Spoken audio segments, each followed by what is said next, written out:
Olá, terceiro ano, tudo bom com vocês? Como foram esses dias de descanso?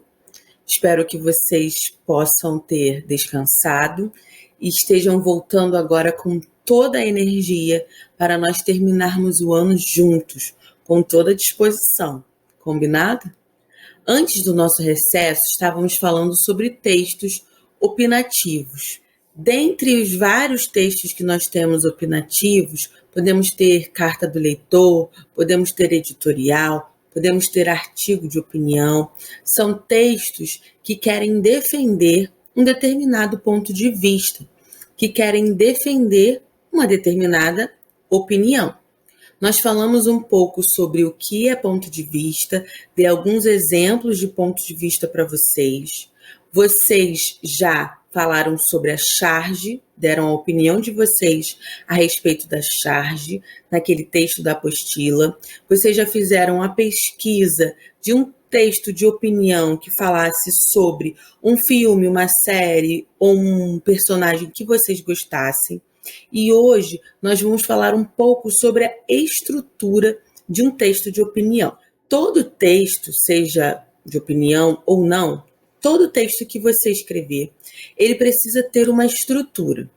E essa estrutura é básica: início, meio e fim. Uma coisa que vocês precisam ter em mente é não pensar mais em número de linhas e pensar nessa estrutura textual. Como será o início do meu texto, como será o meio do meu texto e como eu irei concluir a minha ideia, certo? Pensando dessa forma, você irá conseguir colocar cada coisa no seu determinado lugar. Por exemplo, quando escrevemos uma narrativa, precisamos apresentar os personagens na introdução. E assim acontece com o texto de opinião. Ele também tem uma estrutura. Se você pensar no seu corpo, o nosso corpo não ficaria de pé, não teria essa rigidez, não teria essa resistência se não fosse o nosso esqueleto. Ficaria tudo meio molengo e tudo no chão. Mas como nós temos esse esqueleto, esses ossos que dão estrutura, o nosso corpo tem esta forma. E mesmo assim o nosso corpo é dividido. Uma divisão mais básica do nosso corpo é cabeça, tronco e membros superiores e inferiores, que são as pernas. E em cada parte do nosso corpo existem órgãos específicos. Na cabeça nós temos o cérebro, no tronco, pulmões, coração. Nos membros, os membros não têm órgãos a não ser a pele, né, que é o maior órgão do corpo humano. Então, cada coisa tem o seu lugar no corpo. Assim é o seu, o meu, o nosso texto. Ou ele deve ser. O nosso texto deve ser sempre estruturado em parágrafos e dividido em parágrafos. 3 parágrafos é, no mínimo, algo bom para nós que estamos começando a escrever textos um pouco mais complexos. Por quê? Você fará um parágrafo que é o início, a introdução, um parágrafo que é o meio da história, o desenvolvimento, e um parágrafo de conclusão. Mas os textos que estamos trabalhando nesse momento não são histórias, são textos opinativos. E eles têm a sua estrutura própria. Vamos saber qual é? Relembrando que o texto opinativo, ele defende um ponto de vista, uma ideia. Você tem que utilizar argumentos para defender isso e convencer o seu leitor daquilo que você está dizendo. Então, o primeiro parágrafo será um parágrafo de introdução. E nos parágrafos de introdução, nós sempre apresentamos. E no texto opinativo, nós iremos apresentar a nossa ideia. Apresentar sobre o que iremos falar. Logo depois, nós temos o parágrafo de desenvolvimento. O que terá no nosso parágrafo de desenvolvimento? Os argumentos. Os argumentos para defender o nosso ponto de vista e convencer o nosso leitor a pensar como nós estamos expondo. Ou seja, nós temos que defender as nossas ideias através de fatos, através de opiniões, através de argumentos, através de dados, precisamos utilizar recursos que convençam o nosso leitor. E para finalizar, temos a conclusão do texto. O terceiro e último parágrafo é o fechamento do seu texto. Ele vai retomar a sua opinião e vai fechar as ideias que você foi propondo ao longo do texto e vai firmar novamente o seu ponto de vista a respeito daquele assunto. O texto opinativo, ele precisa ser claro, direto, ter uma linguagem um pouco mais formal, não ter gírias, não ter abreviações, não possuir muitas marcas da oralidade. É um texto que precisa ser objetivo, direto ao ponto, que é convencer o interlocutor. Quando nós estamos produzindo um texto de opinião, nós precisamos entender que opinião é muito subjetiva. O que isso significa? É própria de cada sujeito. Cada um terá uma opinião sobre determinado assunto. E quando nós produzimos textos opinativos, nós estamos tentando expressar nossa opinião e convencer que ela é a melhor ou que deve, pelo menos, ser levada em consideração na hora em que o nosso leitor for formar o seu pensamento a respeito de um assunto. Falando sobre texto de opinião, eu sempre gosto de trazer alguns exemplos. E hoje eu trouxe para vocês parágrafos curtos, textos curtos, escritos por jovens a respeito de Harry Potter. Acompanhem aí comigo. Época Online perguntou aos jovens por que gostam ou não de Harry Potter e se eles se identificam com o amadurecimento dos personagens. Então, nós já vemos que, na opinião de cada um desses jovens, precisa falar se gosta ou não e sobre a questão do amadurecimento dos personagens. Confira o que eles pensam. Aqui, logo de início, nós temos o depoimento de Daniel Lucas, de 19 anos, que diz o seguinte: comecei a gostar de Harry Potter através dos livros da J.K. Rowling, pois prendem muito a sua atenção. O filme a gente assiste depois que bate aquela curiosidade para saber se ficou igual ao livro. O amadurecimento dos personagens é muito interessante e divertido. Nós, jovens, crescemos a cada livro. E isso ajuda o leitor a se identificar mais com os personagens e com a história. Eu me identifico e posso até dizer que certas situações dos personagens já aconteceram comigo também. Agora, vamos ler a opinião logo abaixo de Gabriela Bariani, de 12 anos. Gosto de Harry Potter porque fala de tudo que um adolescente gosta, como amigos, aventura, amizade e paixões.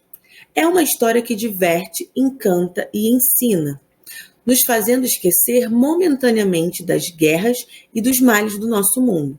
Esse amadurecimento é muito legal, pois assim como os personagens, os leitores crescem. Eu me identifico muito, afinal, não serei criança para sempre. Agora, iremos ler o depoimento de Rafael Luiz Escobar. Vamos ter um pouco de atenção na opinião dele, que é um pouco diferente das anteriores.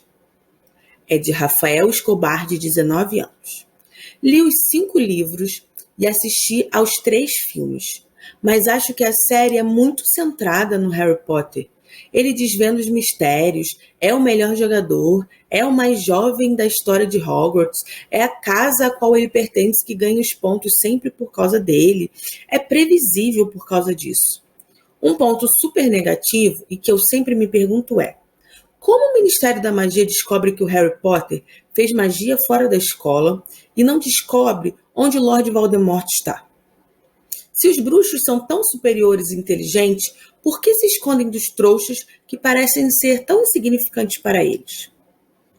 Conseguem perceber que ele não somente disse que não gostava da série, não gostava dos livros, mas ele trouxe argumentos, ele trouxe as suas opiniões, ele começou a trazer pontos dos livros e das séries para embasar os seus argumentos da história.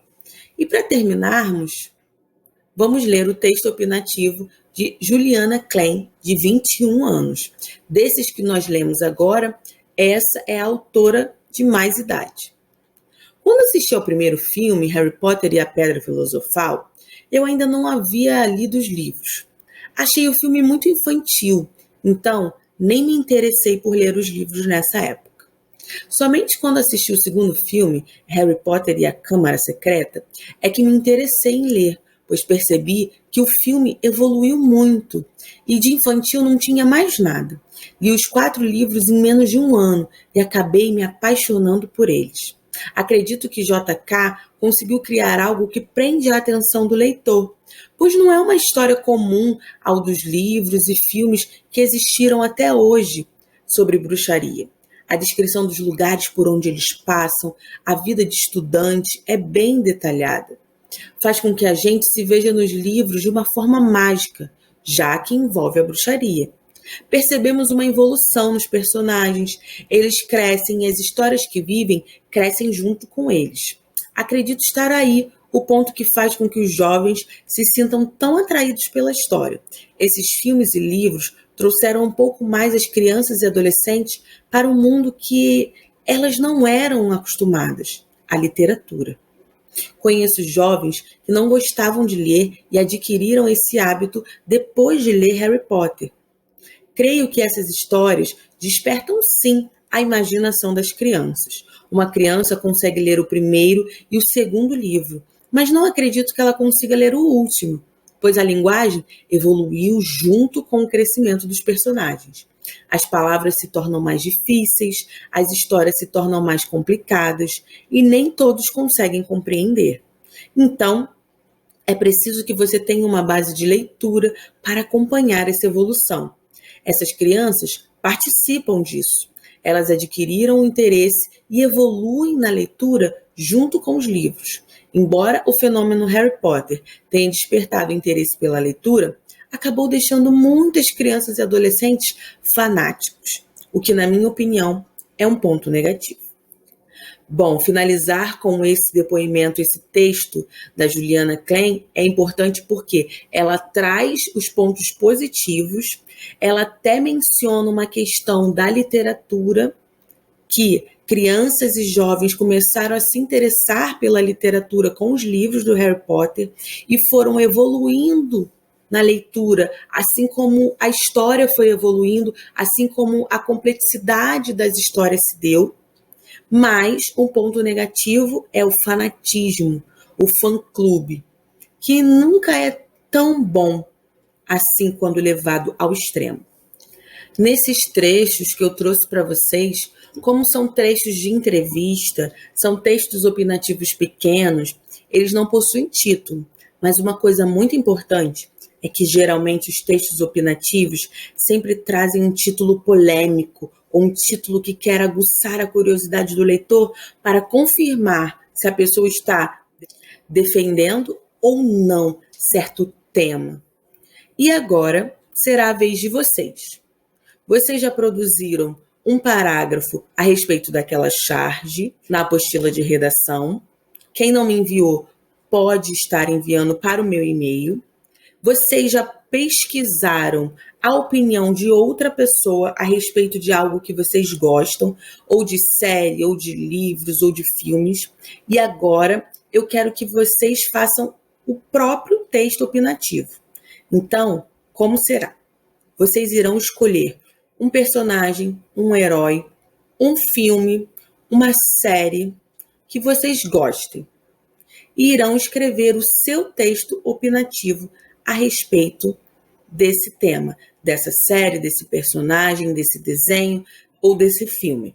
Lembrem-se de, no primeiro parágrafo, apresentar sobre o que vocês irão falar, ou seja, qual é a série, qual é o filme, qual é o herói, quais as características daquela série, a que público é destinado aquele filme. Depois, vocês vão começar a demonstrar o seu ponto de vista ainda no primeiro parágrafo. No segundo parágrafo, vocês irão argumentar a favor do ponto de vista de vocês. Lembrando que vocês não precisam somente falar bem. Podem escolher também uma série, um desenho, um filme que você não goste e defenda o seu ponto de vista negativo. Por que você não gosta? Às vezes nós achamos que o texto opinativo ele só precisa falar bem. Não, o texto opinativo precisa dar a opinião. trazer os fatos e dar a opinião a partir deles. Então, você pode opinar a favor ou contra. Lembre-se disso. E no final, no parágrafo de conclusão, você vai fazer o fechamento da sua ideia e expor mais uma vez o seu ponto de vista. O importante é que seu texto esteja claro, bem escrito e que esteja tentando, pelo menos tentando, convencer o leitor a defender o mesmo ponto de vista que você ou a levar em consideração o seu pensamento ao formar a própria opinião, certo? Vocês irão fazer esse texto no caderno de redação e enviar a foto para mim por e-mail, aí no meu e-mail, ou pela agenda digital. Caso envie pela agenda digital, só peço que confira se ficou legível a foto, porque pela agenda, às vezes, a foto vem um pouco ilegível, ok? Eu estou com bastante saudade de vocês e nós nos vemos no nosso próximo Meet. Um beijo!